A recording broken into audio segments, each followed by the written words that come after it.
Madam goggle वाली, don't go यूं देख के गाली, मैंने तुझे बचाया है, गुंडों से छुड़ाया है, हाँ पूछ ले सामने जनता है। एक चुम्मा, एक चुम्मा, एक चुम्मा तो बनता है। हेलो एवरीवन, मैं हूं अल्तमश फरीदी और आप देख रहे हैं बोल इंडिया न्यूज़। अब सच देखेगा India. Love you my fans and friends, thank you. बोल इंडिया न्यूज़ में आपका स्वागत है। आप देख रहे हैं बोल इंडिया न्यूज़, अब सच देखेगा इंडिया। दोस्तों आदाब, मैं सलीम रहमान और आप देख रहे हैं बोल इंडिया न्यूज़। बोल इंडिया न्यूज़ में हमेशा अधिकतर आप बॉलीवुड के सेलिब्रिटी से रूबरू होते हैं, पॉलिटिशियंस से रूबरू होते हैं, लेकिन आज हम ऐसी बात करने जा रहे हैं, ऐसे इंसान से रूबरू कराने आपकी जा रहे हैं जो कभी कितने भी सामने कांटे आए हों, कितने भी रोड़े आए हों, हर किसी को पार करते हुए आगे चलता गया। और मेरा हमेशा कहना होता है, कोशिश करने वालों की कभी हार नहीं होती। और ऐसे ही शख्सियत मेरे साथ आज मौजूद है, समीरुल्लाह साहब, जो पिछले 20 वर्षों से अपनी जर्नी को सफलता हासिल करते हुए यहाँ तक के 2022 की अगर बात किया जाए, दादा साहब फाल्के अवार्ड इंटरनेशनल जो हाल ही में दुबई में हुआ था, उस अवार्ड से भी इन्हें नवाजा गया है। आइए समीर साहब से हम डायरेक्ट बात करते हैं उनकी जर्नी के बारे पे और तरह तरह के अवार्ड उन्होंने पाए हैं, काफ़ी इंटरनेशनल की अगर हम बात करें, और बात करते जाएंगे और आपको समझ में आते जाएगा कैसी उनकी जर्नी थी, कैसे सामने थी। और ख़ास तौर से हम बैंक में पैसा डालते हैं, उसकी भी हम बात करेंगे। क्या हम बैंक में पैसा डालते हैं तो उससे हमें क्या फ़ायदा होता है, या फिर अभी डिजिटल के हिसाब से अगर हम बात करते हैं, डिप्टो कॉइन की बात करते हैं, ये सारी चीज़ें क्या है, इन सब के बारे पे हम समीरुल्लाह साहब से तफसील से विस्तार से बात करेंगे। सबसे पहले समीरुल्लाह जी, ऑरेंज सिटी नागपुर और बोल इंडिया न्यूज़ में आपका खैर मकदम में स्वागत है। थैंक यू वेरी मच, बहुत बहुत शुक्रिया।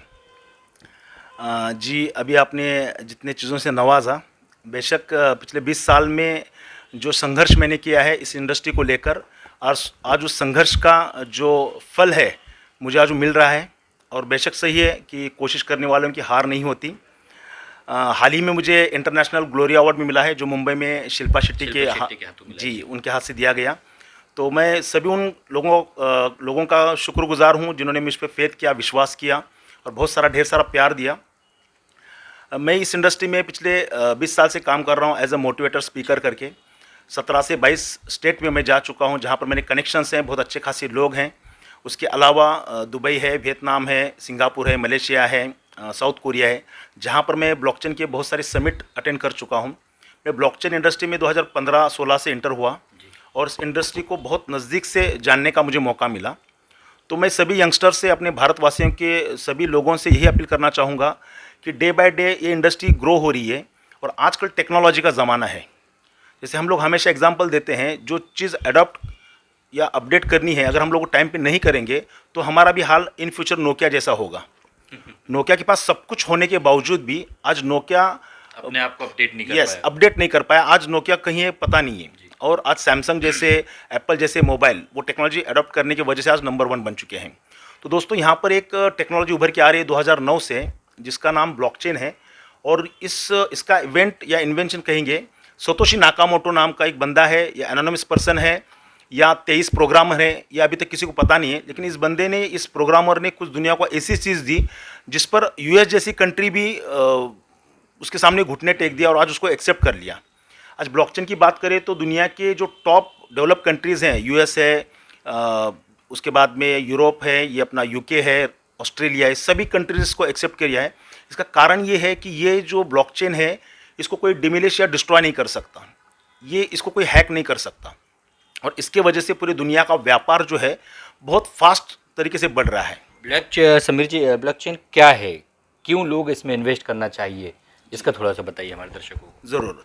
एक्चुअली ब्लॉकचेन ये इन्वेस्टमेंट का प्लेटफॉर्म नहीं है। ब्लॉकचेन एक सॉफ्टवेयर है जहाँ पर उस सॉफ्टवेयर में किसी भी प्रकार की छेड़छाड़ नहीं हो सकती, आपका डेटा सुरक्षित रहता है। और आज इस ब्लॉकचेन के आधार पर जापान के हॉस्पिटल्स, ट्रेन, यहाँ तक कि दुबई भी जो गवर्नमेंट आज ब्लॉकचेन को एक्सेप्ट कर रही है। कहा जा रहा है कि आने वाले समय में ब्लॉकचेन की वजह से दुबई इतना रेवेन्यू जनरेट करेगी कि वो हर साल एक नया बुर्ज खलीफा बना सकती है। जी, तो ये हाईली सिक्योर्ड एक ब्लॉकचेन है, जहाँ पर इंडिया में भी आज देखा जाए तो आरटीपीसीआर की जो टेस्ट हो रही है, वो मैट्रिक पॉलीगॉन का जो ब्लॉकचेन है वो यूज़ करके उसकी हम लोग वो डेटा वहाँ पे सेव कर रहे हैं। तो बहुत जगह ज़मीन के जो खरीदी हो रही है, जहाँ जहाँ जितने व्यवहार हो रहे हैं, इन फ्यूचर ये सारे ब्लॉकचेन में आने वाले हैं, क्योंकि ये हाईली सिक्योर्ड है। पिछले 20 साल पहले की अगर मैं बात करूं ऑरेंज सिटी नागपुर की, तो फिरोज़ आलम साहब के साथ आप कदम से कदम मिला के चलते थे या वो आपके साथ चलते थे, दोनों एक ही बात है। फिर से 20 साल बाद बैक नागपुर, क्या उसी टीम को खड़े करने का जज्बा है या फिर नागपुर से कुछ इंडिया का एक सेंटर माना जाता है, यहाँ से कुछ नई टीम आपकी क्या है, फ्यूचर प्लान क्या है नागपुर से? जी, नागपुर मेरी कर्मभूमि रह चुकी है। 2001 में मैं यहाँ पर आलम सर के साथ बहुत अच्छा खासा काम कर चुका हूँ, और बस यही उनको बताने या समझाने आया हूँ कि ये ज़माना टेक्नोलॉजी का है। कहते हैं अगर मेरे पास कुछ अच्छी चीज़ है तो वो एक दूसरे से शेयर करने से तो उसका फ़ायदा होता है। फॉर एग्जांपल, अगर मेरे पास 10 रुपये हैं और फिरोज़ भाई के पास भी 10 रुपये हैं, अगर हम लोग दोनों एक्सचेंज करते हैं तो हमारे पास 10-10 रुपये रह जाएंगे। मेरे पास एक अच्छा आइडिया है और फिरोज़ भाई के पास एक अच्छा आइडिया है। अगर दोनों हम लोग एक्सचेंज करते हैं तो फिरोज़ भाई के पास 2 आइडिया बन जाते हैं और मेरे पास 2 आइडिया बन जाते हैं। तो ये सबसे बड़ा प्लस पॉइंट है नॉलेज शेयर करने का। तो बस नया टेक्नोलॉजी जिसमें मैं कामयाब की राह पर हूँ, तो मैं चाहता हूँ मेरे साथ मेरे लोग भी आए जिन्होंने मुझे 2001 से बहुत अच्छा सपोर्ट किया, ढेर सारा प्यार दिया। नागपुर पे देखा गया है, अभी हम जहाँ बात कर रहे हैं सदर एलवी होटल पे बैठकर, कल से अभी तक जो मैं देख रहा हूँ, सैकड़ों लोग आपसे मुलाकात करने आए, सैकड़ों लोग आपके पास प्लान लेके आए कि इसमें क्या प्लान होना चाहिए, क्या वर्क करना चाहिए, और एक आप मोटिवेशनल स्पीकर भी हैं, प्लानर भी हैं, एक अच्छा प्लान देते हैं। तो क्या है, कैसे, यानी इस जर्नी को, इस मुलाकात को आने वाले वक्त में, आप जैसे दुबई की बात कर रहे हैं, दुबई भी आप जाने वाले हैं, दुबई में भी आप एक सेमिनार हो, तो उसका क्या थोड़ा सा बताइए। जी, आने वाले 10 सितंबर को हम लोग लगभग 350 के ऊपर जो हमारे साथ ब्लॉकचेन में जुड़े हैं, बिटिका कॉइन में जुड़े हैं, इन लोगों को हम लोग अचीवमेंट के तौर पे लेके जा रहे हैं। वहाँ पर हमारा ऑफिस ओपनिंग होगा। उसके बाद में इस कंपनी का ब्लॉकचेन का मिशन, विजन, इसके बारे में पूरा बताया जाएगा। तो मैं यहाँ से नागपुर से भी कुछ लोग लेके जा रहा हूँ समझने के लिए, ना कि उनको दुबई घुमाने के लिए। 2 तरह के लोग हैं कि कुछ लोग दुबई घूमने जाते हैं और कुछ लोग दुबई क्या है ये देखने जाते हैं। तो जो दुबई क्या है ये लोग देखने जाते हैं, ये हम 101% ये कामयाब हो जाते हैं। तो उसी सिलसिले में यहाँ नागपुर में पिछले 2-3 दिन से बैठा हूँ, बहुत सारा प्यार दिया, बहुत सारे लोग आ रहे हैं सुबह से लेकर शाम तक, लोग जानने के लिए क्या ब्लॉकचेन है, क्या कॉइन इंडस्ट्री है, मेटावर्स क्या है।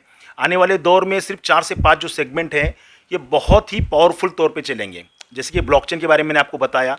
इसके बाद फेसबुक ने 10,000 लोगों का रिक्रूटमेंट किया है मेटावर्स के लिए।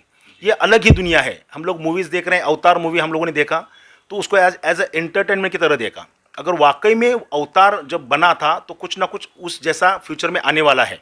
तो इसीलिए फेसबुक ने 10,000 लोगों का रिक्रूटमेंट किया है मेटावर्स के लिए। जैसे यूनिवर्स एक शब्द हो गया, पूरे दुनिया को समेटने वाला एक शब्द है यूनिवर्स, वैसे मेटावर्स एक वर्ड है जहाँ पर वर्चुअल दुनिया चलेगी। आप नागपुर में रहेंगे फिर भी आप दुबई जाके कुछ परचेस कर पाएंगे मेटावर्स के थ्रू। तो ये भी टेक्नोलॉजी आ रही है। इसके बाद ऑनलाइन गेमिंग आ रहा है, वेब 3 आ रहा है, क्रिप्टो करेंसी आ रही है। ये 4-5 सेगमेंट में मैं नौजवानों से यह अपील करना चाहूँगा कि जो आप गेम खेल रहे हैं, जो इंटरनेट पर आप एंटरटेनमेंट कर रहे हैं, उसके बजाय इस सेगमेंट की तरफ ध्यान दीजिए, इसका स्टडी कीजिए। हो सकता है आने वाले समय में जो टॉप के जो लोग हैं, सुंदर पिचाई जी हैं, एलन मस्क है, सीजेड बिनांस के जो सीईओ हैं, विटालिक बुटारिन जो इथेरियम के सीईओ हैं, ये सारे लोग अपने इंडिया से बनना चालू हो जाएंगे, क्योंकि इंडिया में काबिलियत की और टैलेंट की कमी नहीं है। सिर्फ सही दिशा मिलना बहुत ज़रूरी है। जैसे इन्वेस्ट की बात कही जा रही है, तो किस तरीके का इसमें इन्वेस्ट होगा? जैसा मैंने शुरू पे इंट्रो पे कहा कि बैंक में आज लोग अमाउंट अपना जमा करते हैं, डिपॉजिट करते हैं, तो ये किस तरीके से इसमें अगर किसी को जुड़ना है तो किस तरीके से वो आपसे जुड़ेगा या राब्ता कायम करेगा? फर्स्ट ऑफ ऑल ये कहना चाहूँगा, क्रिप्टो करेंसी ये मार्केट हाईली होलाटाइल मार्केट है। जैसे हम लोगों ने शेयर मार्केट देखा, फॉरेक्स ट्रेडिंग देखा, क्रूड ऑयल का ट्रेडिंग होता है, गोल्ड पे होता है, लैंड में हम लोग इन्वेस्टमेंट करते हैं। क्रिप्टो करेंसी ये हाईली होलाटाइल मार्केट है और ये डिसेंट्रलाइज प्लेटफॉर्म पे चलता है, सेंट्रलाइज नहीं है। इसका कोई कंट्रोल किसी एक आदमी के हाथ में नहीं है, इसको चलाने वाली पूरी पब्लिक है और ये पूरा डिमांड एंड सप्लाई पर चलता है। जैसे हम लोग जिसको मराठी में कहते हैं मांगने और पुरवठा, है ना। तो यहाँ पर क्रिप्टो में जो भी कोई बंदा इंटर हो रहा है तो मैं सभी को यही सलाह देना चाहूँगा कि इसका प्रॉपर नॉलेज लें। यूट्यूब पर, गूगल पर बहुत सारे ढेर सारे आर्टिकल्स, वीडियोज़ इसके बारे में हैं। प्रॉपर नॉलेज के साथ उतरो। यहाँ पर प्रॉफिट 100% है। होलाटाइल मार्केट होने की वजह से यहाँ पर होल्डिंग कैपेसिटी भी आपको रखना बहुत ज़रूरी है। लोग अक्सर, इंडिया की जो मेंटेलिटी है ये होल्डिंग की नहीं है, मैं एग्जांपल देना चाहूँगा, यूएस में एक बच्चे ने 14 साल की उम्र में अपनी दादी से $1000 उधार लिए और ब्लॉकचेन का स्टडी कर बिटकॉइन परचेस कर लिए। उस बच्चे में पेशेंस थे और उस बच्चे को विजन था कि क्या होने वाला है। आज वो बच्चा लगभग 500 से 800 CR का मालिक है, ओनली बिकॉज ऑफ होल्डिंग। तो यहाँ पर आप जिस कॉइन में भी इन्वेस्ट कर रहे हैं, जहाँ पर भी आप ट्रेडिंग कर रहे हैं, तो यहाँ पर पेशेंस बहुत ज़रूरी है। मार्केट वोलेटाइल है, अप डाउन तो होते रहेगा। और कंपेयर करेंगे अदर मार्केट से, इन्वेस्टमेंट से, तो क्रिप्टो करेंसी ने अब तक जो रिटर्न्स दिए हैं वो 90 लाख प्रतिशत रिटर्न्स दिए हैं, जो कि ना कि गोल्ड ने दिया है, ना क्रूड ऑयल ने, ना लैंड ने। तो इस सेगमेंट में प्रॉफिट बहुत सारा है, बशर्त ये है कि आप प्रॉपर नॉलेज लेकर इसको आप करिए। तो सभी से अपील है, क्रिप्टो करेंसी अलग सेगमेंट है। क्रिप्टो करेंसी में ना आप किसी को पैसा देते हो, ना किसी से वादे इरादे कर सकते हो। क्रिप्टो करेंसी में आप ट्रेडिंग जो है, बिनांस ये दुनिया का बहुत बड़ा एक्सचेंज है, वहाँ पर ट्रेडिंग कर सकते हैं। बहुत सारे अच्छे कॉइन हैं, मिड कैप के कॉइन हैं, टॉप के कॉइन हैं। यहाँ पर आप अपना फंड होल्ड करके अच्छा खासा कमा सकते हैं। और ये पूरा फंड जो रहता है ये आपके कंट्रोल में रहता है, ना कि आपने किसी कंपनी को दिया है और वहाँ से उसके बदले आपको वादे इरादे या कोई रिसिप्ट मिले। डाटा यानी आपको मोबाइल पे शो होगा। यस, इट मीन्स व्हाट, यहाँ पर आप जो भी कर रहे हैं ये आपके कंट्रोल में सब कुछ है। रात को 3 बजे भी बुरा सपना आया कि भाई चलो ये बंद करना है, तो मैं विड्रॉ करके इसका मैं INR या जो भी मुझे डॉलर करना है मैं करा सकता हूँ। तो यहाँ पर उसमें और इसमें कंपैरिजन करेंगे तो आज तक जितनी कंपनियां या आपने किसी के हाथ में पैसा दे दिया, उसके बदले रिसिप्ट ले लिया और वादे इरादे ले लिए, और जो 4-6 महीने बाद होना था वो हो चुका। तो यहाँ पर आप जो कुछ दे रहे हैं, ले रहे हैं, ये अपने वैलेट पर कर रहे हैं। इसका बाकायदा आपकी KYC पूरी होती है, आपका बैंक अकाउंट कनेक्ट होता है। और सबसे गुड न्यूज़ ये है कि अभी जो हाल ही में सदन में जो बात चल रही थी क्रिप्टो करेंसी को टैक्सेशन में लाने की, जो 30% टैक्स है, मैं सभी से अपील करूंगा कि भाई जहां से हम लोग कमा रहे हैं, जिस देश के हम लोग वासी हैं, तो वहां पर टैक्स आप बिल्कुल 101% आप टैक्स सेल्फ आप उसको ये करो कि डिक्लेरेशन करो, मैंने इससे इतना कमाया और मैं इसका टैक्स भर रहा हूँ। लेकिन टैक्स के साथ साथ अभी GST के रूप में भी जो धड़ल्ले से सामने चल रहा है, उस पर क्या कहेंगे? जी, अभी इस पर सारी बात चल रही है। जहाँ पर मुनाफा इतने तेज़ी से हो रहा है, तो मैं चाहूँगा कि मान लो अगर मुझे 100 रुपये का 300 रुपये प्रॉफिट हो रहा है और गवर्नमेंट उसके अगेंस्ट मुझे 60 रुपये मांग रही है, तो मुझे खुशी से देना चाहिए। तो जो भी गवर्नमेंट के नॉर्म्स और टर्म्स हैं, उस हिसाब से मैं सभी आवाम से या जनता से अपील करना चाहूँगा कि टैक्स जो भी गवर्नमेंट जो ला रही है तो उसके हिसाब से चलो, न कि उसको पेयर टू पेयर करो, ना कि उसको डम करके रखो। इस पर समीर साहब, ये तो आपकी बात हो गई। पिछले दिनों की अगर मैं बात करूँ तो बॉम्बे पे सहारा स्टार पे आपने एक इवेंट रखा, अवार्ड शो रखा। उसका रखने का पर्पज़ क्या था? बॉलीवुड सितारे वहाँ मौजूद थे, अवार्ड्स आपने नॉमिनेशन दे रहे थे, क्या था? इसी का एक कंसेप्ट था वो, या फिर पर्सनल व्यक्तिगत आपका एक कंसेप्ट था वो? जी, एक्चुअली जो सहारा में हम लोगों ने जो इवेंट किया, तो यहाँ पर मेरे जो कनेक्शन थे पिछले 25 साल से 20 साल से, जिन लोगों के साथ मैं काम कर रहा हूँ, इनको सब जगह एक जगह गैदर करना था। बहुत सारे लोग छूटे थे, इस टेक्नोलॉजी को समझ नहीं रहे थे, तो एक ऐसा प्लेटफॉर्म हम लोग को चाहिए था कि सब लोगों को एक जगह लाकर उनको हम लोग ब्लॉकचेन क्या है, आने वाला इंडस्ट्री क्या है, क्योंकि बहुत सारे लोगों के पास बहुत अच्छी क्षमता होने के बावजूद भी प्लेटफॉर्म नहीं होने की वजह से सक्सेस नहीं हो रहे। और आज वो प्लेटफॉर्म हमारे पास है। आज वहाँ पर 300 लोगों का इनविटेशन दिया था, 750 लोग बारिश के मौसम में आए थे। मतलब वो लोगों में तड़प थी, कुछ ना कुछ नया है, लोगों में तड़प है कुछ सीखने की, कुछ करने की, लेकिन सही प्लेटफॉर्म नहीं होने की वजह से आज लोग पीछे हैं। लोग पीछे हैं। और मुंबई का रश की बात किया जाए, 350 को इनविटेशन दिया, 750 आए, बहुत अच्छी बात है, कांग्रेचुलेशन। आगे भी और इवेंट रहे सक्सेस हो आपके। हम बात करते हैं जैसा पिछले 20 साल से जो लोग आपके इधर उधर इर्द गिर्द बगरे हुए थे, उनको कहीं ना कहीं आप एक प्लेटफॉर्म पे लाए थे और सहारा स्टार पे इवेंट किए थे। हम चलते हैं फिर से उसी 2001 में, जिस वक्त आप नागपुर में थे। नागपुर में आपका क्या वर्क था और कैसे कैसे फिर क्या रिसर्च किया आपने, कैसे फिर आज आप इस मुकाम पे हैं? कहते हैं कि हर कामयाबी कुर्बानी मांगती है, तो वो कुर्बानी मैंने यहाँ से नागपुर से दी और बहुत संघर्ष किया। उसमें कुछ अच्छे दोस्त मिले, भाई जैसे फिरोज़ भाई जैसे, ओज़र भाई जैसे, जिन्होंने, हमारी सबकी जर्नी एक जैसी थी और छोटे मोटे प्रोजेक्ट कर रहे थे हम लोग, कुछ नया नया सोच रहे थे। बल्कि मैं ये कहूँगा कि हमारी जो हालात थे वो बहुत कम थे, लेकिन हमारी जो सोच थी वो बहुत मजबूत थी कि लाइफ में कुछ ना कुछ करना है। ख्वाब देखना गुनाह नहीं है। जी, ख्वाब देखना गुनाह नहीं है और उस पर टैक्स भी नहीं है। मैं तो ये कहूँगा टैक्स भी नहीं है। लोग बड़ा सोचने के लिए ही डरते हैं। लोगों का बड़ा होने का सबसे बड़ा जो नहीं होने का जो रीज़न है, वो सोचना ही भूल गए हैं। क्योंकि आम जिंदगी जीते जीते वो करोड़ 10 करोड़ या बंगला या कुछ लाइफस्टाइल अपनी बीवी बच्चों के लिए वो सोचना ही भूल गए हैं। तो उस ज़माने में हमारी सोच मजबूत थी और वो सोच मजबूत की वजह से कहते हैं कि आज आप जो कुछ हैं या जो कुछ कर रहे हैं वो ओनली बिकॉज ऑफ आपकी सोच का परिणाम है, बाकी कुछ नहीं। आप जो सोचते हैं, आपने आज तक जो सोचा है, आज आप उसका परिणाम देख रहे हो। आज से जो सोचोगे वो आप अपना उसका भविष्य में परिणाम देखोगे। तो हमारे 2001 से 5 तक यहाँ पर मजबूत इरादे थे, सपने बड़े थे। कहीं ना कहीं लॉ ऑफ अट्रैक्शन ने काम किया, उस पर हम लोग वर्क करते गए और आज ये छोटा मोटा मुकाम हासिल किया है ओनली बिकॉज ऑफ लोगों का प्यार और लोगों का विश्वास।